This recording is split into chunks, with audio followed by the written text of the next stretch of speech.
Hello, students. Welcome to Mr. Sandwich Reads. I am, of course, Mr. Sandwich, and today I am in a pickle. I am wondering how to best explain conflict to you and the different types of conflict we see in literature. So please stay tuned and find out how will I get out of this pickle.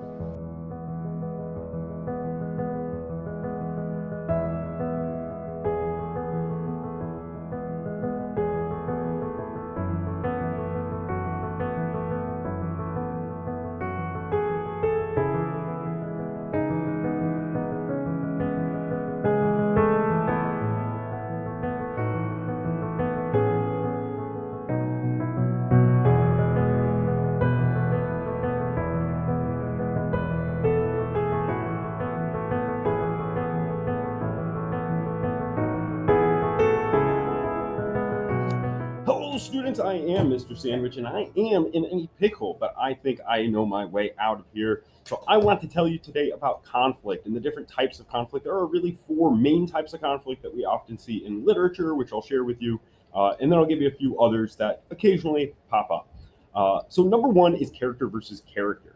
Okay.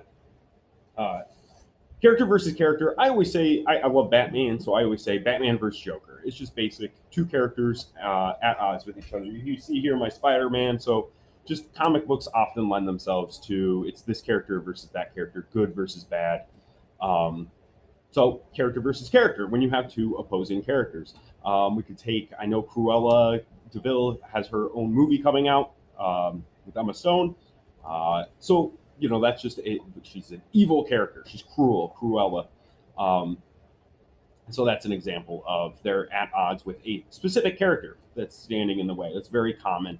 We could look at Star Wars and Darth Vader or Lord Palpatine. We could look at Harry Potter and uh, He Who Shall Not Be Named, Lord Voldemort, and Voldemort.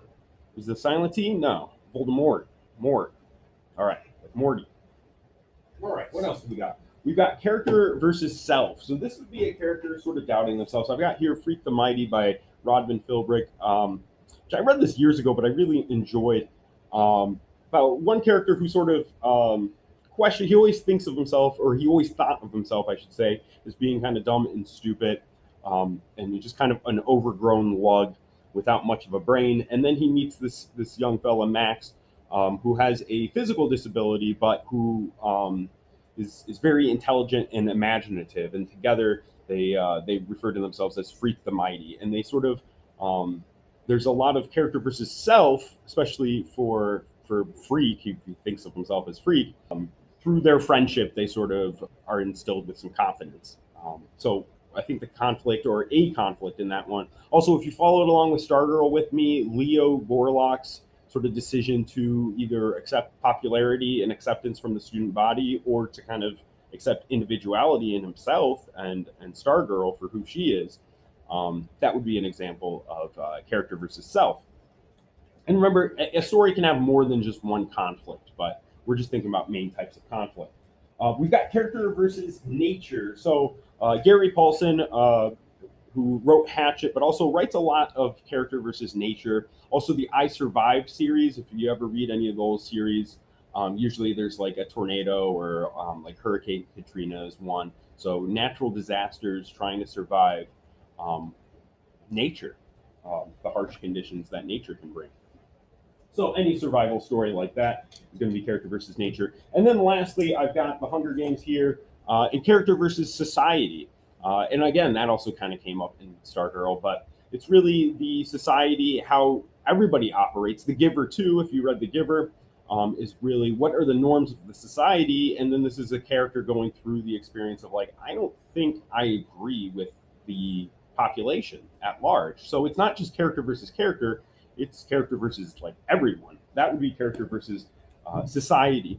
Some others that we occasionally see character versus machine, just like the Terminator, like any kind of robot apocalypse. I just started watching with my lunch group the Mitchells versus the Machines on Netflix, which we have that character versus machine, technology gone awry. We do see that a lot in science fiction.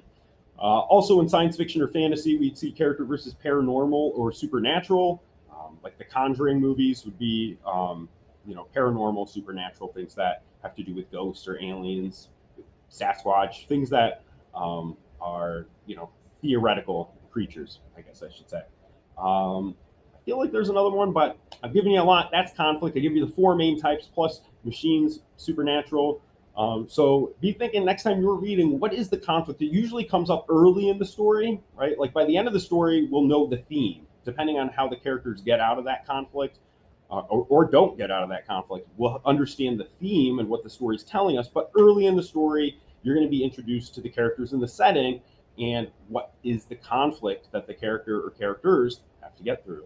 So I hope you enjoyed, and I think I got myself out of this pickle. So thank you very much. Keep watching, please subscribe. Take it easy.